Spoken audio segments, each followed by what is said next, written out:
The pen was uncapped again.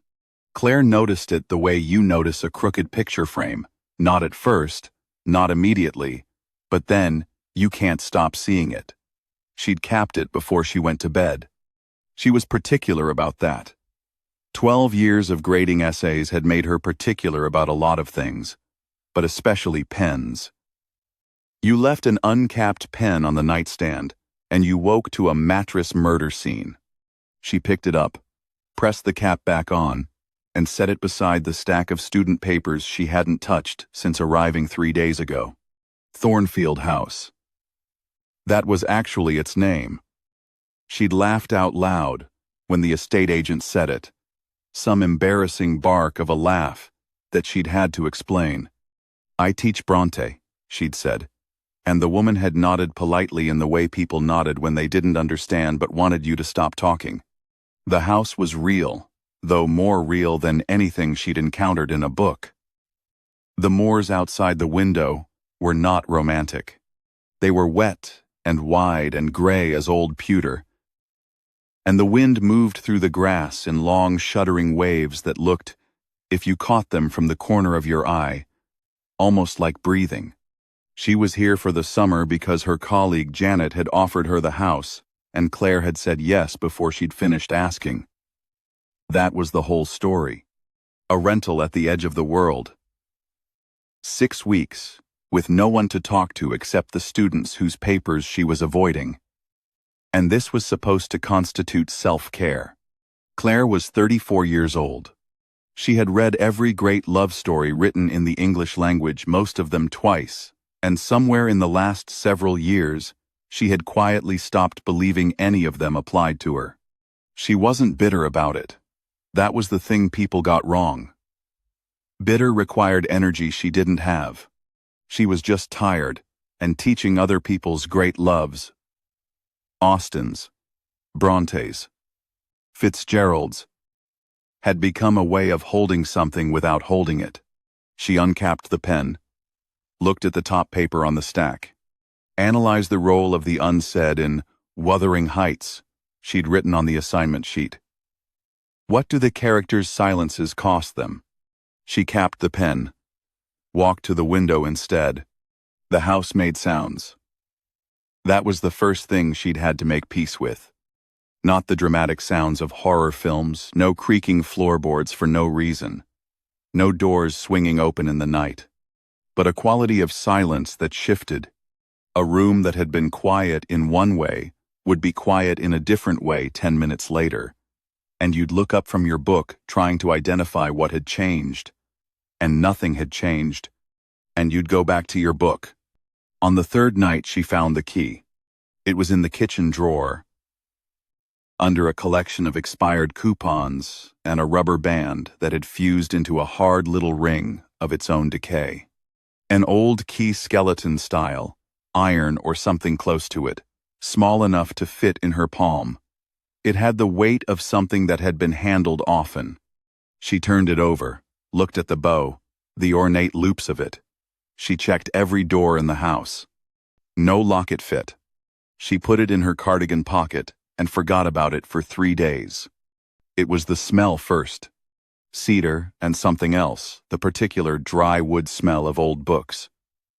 But underneath that, something else. Something warm and lived in that didn't belong in a house that had been empty since March. Claire put it down to old houses doing old house things. She graded 2 papers, gave them both B-minuses, and poured herself a second cup of tea she didn't drink. The cold came 4 days later. Not the cold of an open window or a faulty radiator. A pocket of cold in the reading room, precisely where the light fell on the wingback chair, as if someone had left a door open somewhere in the air itself. She stood in the doorway, looking at the chair. The curtains hung still. The room was otherwise room temperature. She pulled her cardigan tighter, the old gray one she'd had for years, the one with the stretched-out cuffs she kept meaning to replace, and went to close the window that was obviously open somewhere. No window was open. On the 6th day, She looked up from a student's essay about the violence of silence in Victorian literature, and there was a boy in the corner. Not a boy, a man, almost. 19, maybe, the way she remembered him. Which meant the way he'd been when, but she blinked, and the corner was just a corner. The light doing something with the curtains.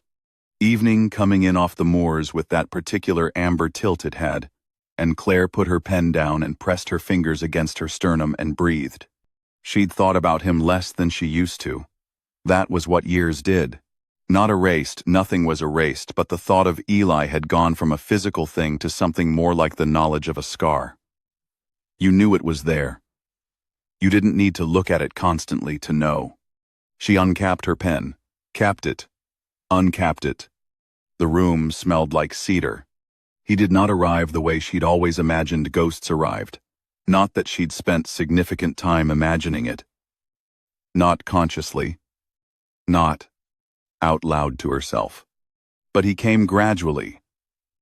The way a photograph develops in a darkroom. Shapes first. Densities of shadow. Then detail. A week in, she could see his outline in the reading room chair when the light was right. 10 days in, she could see his face. She did not scream. She set down her tea, which had gone cold again, and said, "Eli." And he said, "Hey, Claire Bear." And the nickname hit her somewhere in the back of the throat. She hadn't heard it in 15 years. She'd almost forgotten it was a thing he'd called her, the way you forget the specific music of a voice but can recognize it the instant you hear it again. "You can't be here," she said. "Yeah, I know." He tilted his head the way he always had, a little sideways thing, like he was hearing her from a slight angle. But here we are. He looked wrong was not the right word. He looked like himself, but the self he was had a translucence to it, a quality of not quite solidity, the way watercolor looks when the paper still shows through. He was still 19. She had always known, on some level, that this would be the most unbearable thing. That she'd grown up, and he hadn't. That she was 34, and he was permanently, irreversibly, 19. "How long have you been here?" she asked. "In the house?" he considered. "Since you got here. I was..." He made a vague gesture. "Around. I didn't know how to this." He indicated himself, the visible version of himself. "It takes energy. Energy. I know how that sounds." "It sounds insane," she said. "All of this sounds insane." "Yeah." He was quiet for a moment. The moors outside sent a low wind against the windows, and the house settled its own particular settling sound, a low creak in the bones of the walls. "You look exactly the same," he said. "Then, that's not true. You look older, but the same." "You don't," she said. It came out more like an accusation than she meant it. "I know." She picked up her pen, clicked it open, clicked it closed. "Why are you here, Eli? I needed to tell you something." "Okay. I'm not ready to yet." She looked at him. He almost smiled the old smile, the one that appeared in the left corner first, slow, like it was working up to something. God. She'd forgotten that. She'd thought she'd forgotten everything, and then the left corner of his smile appeared, and suddenly she hadn't forgotten anything at all. "You always did that," she said. "Did what?" "Took forever to say the thing." "I took forever to find the thing," he corrected. "There's a difference." "There isn't, practically speaking." "Practically speaking," he said. "I've been dead for 15 years, so let me take my time." It startled a laugh out of her. That was the other thing she'd forgotten, the way he was funny in a direction you didn't expect. turned sideways from where you'd thought the joke was coming from. She'd dated. After. She'd had relationships, one that lasted almost 2 years. One she'd believed in. They'd been good men. Kind men. None of them had ever made her laugh that way, the way that arrived before she could decide whether she wanted to. "Fine," she said. "Take your time." He came back the next evening, and the evening after that. He sat in the reading room chair and she sat on the floor with her back against the settee because the settee's springs were compromised and she'd learned this the hard way. They talked the way they used to talk, in digressions, in interruptions, in long sideways routes toward the thing they meant. She told him about the job. The way she'd ended up teaching lit because her undergrad advisor had said she had the gift of making people care about dead things. And she'd been charmed by that at 21. And she was still uncertain at 34 whether it was a compliment.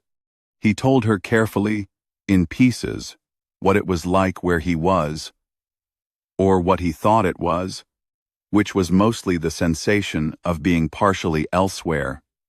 A radio tuned slightly between stations, some days clearer than others. "Do you remember the accident?" she asked, one evening, and immediately wished she hadn't. "Some of it." He looked at his hands. They were almost solid in the lamplight. "Not all of it. That part's... It's like trying to remember a dream while you're still in it. You can feel the shape, but not the details." "I didn't find out for 2 days," she said. This was the thing she'd never told anyone, not properly. "Your mom called my mom. But we were at my aunt's for the weekend. And I had left my phone in the car. And by the time..." She stopped. 2 days. "I didn't know for 2 days. He was watching her. Very still. And then I did know. And there was nothing to do with it. Because we never..." She uncapped her pen. Capped it. The habit. She couldn't explain. What her sister had called her pen tick. The small, nervous thing she did when she was close to something she didn't want to say. "We hadn't said anything." "No," he agreed. "We hadn't." They had been 17. They had been best friends who were something more than best friends. Or were becoming something more. The way water becomes ice, not one moment, but an accumulation of temperature, until the change is simply true. She had been waiting for him to say it. He had been, she now understood, had understood for years, had refused to understand, waiting for her. "I used to be so angry at you," she said. "For a long time. For dying before." She didn't finish. "I know. You had every right. I'm not angry anymore. I know that too." She looked at him. The lamp threw its yellow circle, and beyond it, the room went dark, in the old way of Victorian rooms. The shadows thick and purposeful. "What did you need to tell me, Eli?" He looked at the window. Outside, the moors were dark now, and the wind had turned. And somewhere far off was the sound of rain beginning. "I think," he said slowly, "that I needed you to be angry first. And then, not angry. And then..." He paused. "I think the thing I need to say has to be the last thing." "Okay." She thought about being frustrated by this. She wasn't. "Tell me about the book you're reading." She told him about the book. Then she told him about the students, the boy who'd turned in a flawless essay in purple ink as if daring her to grade it. The girl who'd written about Heathcliff with the specific fury of someone who had recently and recognizably met a Heathcliff. He laughed at the purple ink. She'd known he would. This was what the living forgot, she thought. Watching him laugh, that this was what love was. Mostly. Not the large moments. The laughing about the purple ink. The not needing to explain. The key was in her cardigan pocket. She'd taken to keeping it there the way you keep a worry stone, her thumb finding it without her deciding to. She took it out now, rolled it across her palm. "I found this," she said. "In the kitchen drawer. There's no lock for it anywhere." He looked at the key. Something moved across his face there, and gone. The way weather crosses the moors. "I know that key," he said. "What does it open?" "Nothing. Now." He seemed to be deciding something. "It used to open a box, a small tin box. The kind you keep letters in. My grandmother had it. I think when the house sold, years ago, the key got separated." He looked at her. "Someone kept my letters for a long time. I think there was one in there that was for you." "For me? I wrote it when I was 17. I never sent it." He was quiet. "I was so good at not saying things, Claire Bear. I practiced all my life." Claire Bear. She closed her fingers around the key. The iron of it was cold against her palm, then slowly warm. "Tell me," she said. "Just tell me now." He looked at her for a long moment. The rain found the windows and the sound of it filled the house the way sound fills. Silence, suddenly, completely. The lamp flickered once, and held. "I loved you," he said. Simple as that. 15 years late. The exact right words. I was 17 and terrified, and I thought we had all the time. I thought time was something I had plenty of. I loved you and I didn't say it, and then I didn't get to say it, and I have been—" He stopped. "I have been carrying it since." Claire didn't look away from him. "I loved you too," she said. "You idiot." The almost smile came. "Left corner first." "Yeah," he said. "I kind of figured." "Then why didn't you—" "Same reason you didn't." She laughed, and it came out wrong. Damp and tired. The kind of laugh that is close cousins with something else.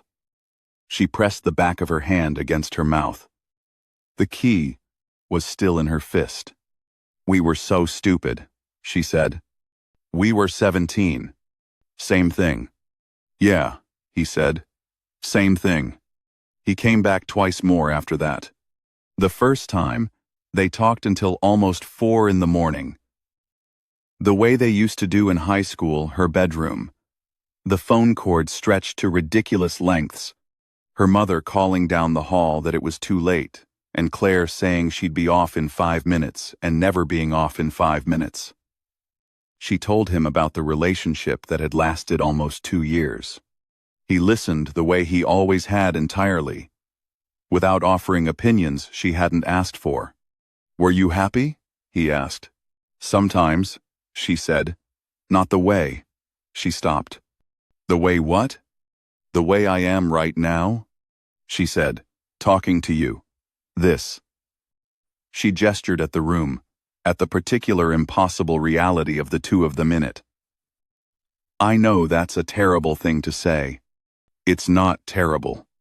You're a ghost, Eli. I'm aware. This has no future. I know. We're doing it anyway," she said. He looked at her. The lamp between them, the rain against the glass, the key in her cardigan pocket. "Yeah," he said. "We are." The second time he came back, she knew, before she heard his voice, that it was the last time. Something in the quality of his presence was different, less present, like a signal fading. He looked translucent even in the lamplight, the chair showing faintly through him. "It's time," she said. "Not a question. Getting there." He was quiet for a moment. "I think I was supposed to say the thing, and then I was supposed to let it go. I've been holding it a long time. The guilt. Yeah. And the not saying. The not saying was its own weight. She understood that. She'd carried her own version of it. Not guilt exactly. She had nothing to feel guilty for. He had nothing to feel guilty for.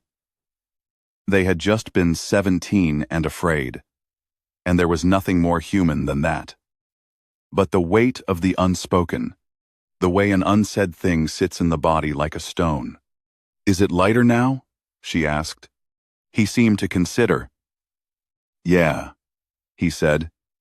"It is." She was crying. She hadn't noticed when that had started. She wasn't making a production of it, just this quiet thing happening to her face, while the rest of her stayed very still. "Don't," he said, which was what he'd always said when she cried, which had always been maddening. "Shut up," she said, which was what she'd always said back. That left corner smile. She was going to miss it for the rest of her life, and she already knew it, and she was choosing this anyway. Had chosen it the moment she'd said Eli across a lamplit room and not run from what she found there. "You're going to be okay," he said. "I know." She wiped her face with the stretched-out cuff of the gray cardigan. "I've been okay. I missed you. I know. I never got to say goodbye." "You're saying it now." She looked at him.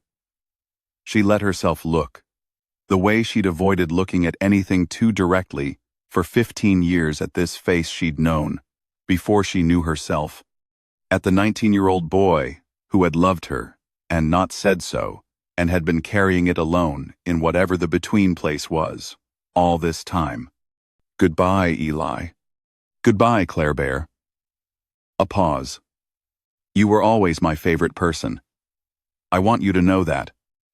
Before everything, you were my favorite." She couldn't speak. She nodded. He faded the way morning fades night, not all at once, but in slow increments. The detail going before the shape going before the sense of presence. The chair stood empty. The lamp threw its yellow circle. Outside, the moors were dark and wide and silent, and the silence was the regular kind now. Just the silence of an old house at the edge of the world. She sat there for a long time. She left Thornfield House on a Tuesday in August. She packed her boxes. She stripped the bed. She returned the keys to the estate agent's lockbox on the front gate. She stood at the door of the reading room one last time and looked at the empty wingback chair.